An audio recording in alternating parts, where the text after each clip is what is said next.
यदि हम ब्रह्मांड साधना संपन्न करते हैं तो उसके माध्यम से भी हम अपने पिछले जीवन को और पिछले कई जीवन को देख सकते हैं। पर यह साधना तो गुरुदेव ही संपन्न करा सकते हैं, क्योंकि इस साधना के बारे में ब्रह्मांडोपनिषद में विस्तार से विवेचन किया हुआ है कि जब किसी व्यक्ति, पुरुष या स्त्री के मन में अपने पिछले जीवन और उससे भी पिछले समस्त जीवन को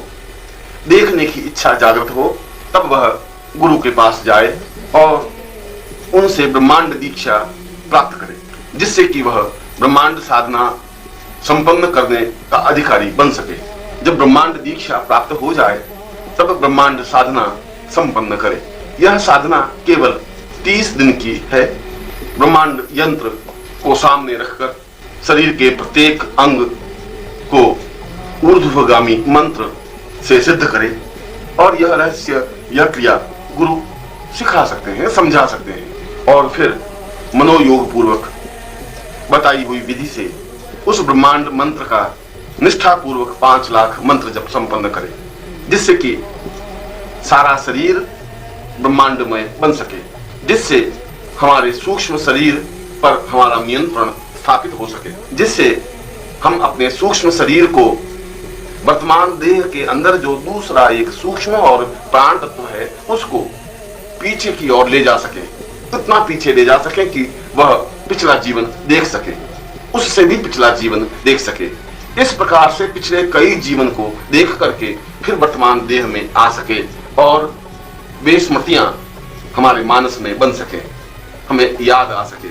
हम समझ सके, हम चिंतन कर सके। इस ब्रह्मांड मंत्र के माध्यम से जहां पिछला जीवन देखा जा सकता है, वहां आने वाले जीवन को भी परखा जा सकता है कि हम कहां जन्म लेंगे, किस प्रकार से जन्म लेंगे, क्या हम सिद्धाश्रम में प्रवेश कर सकेंगे, क्या हम सशरीर सिद्धाश्रम में रह सकेंगे, और किन तरीकों से हम अपने अगले जीवन को संवार सकते हैं, सुधार सकते हैं, सजा सकते हैं। ब्रह्मांड मंत्र एक अत्यंत गोपनीय और महत्वपूर्ण मंत्र है, जिसको केवल उच्चारण करने से ही नहीं, अपितु गुरु उस ब्रह्मांड मंत्र को शिष्य के पूरे शरीर में, प्राणों में, चेतना में, स्मृति में उतारता है। दीक्षा के समय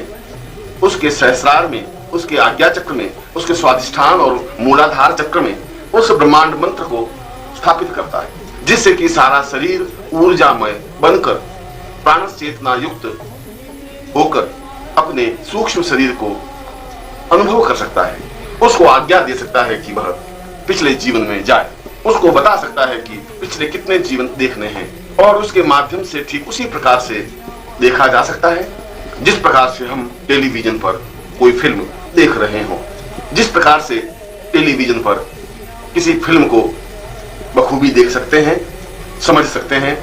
उसी प्रकार इस साधना के बाद अपने पिछले जीवन को भी अपनी आंखों के सामने स्पष्ट देख सकते हैं, उन लोगों को भी, उन संबंधों को भी, उन मान्यताओं को भी।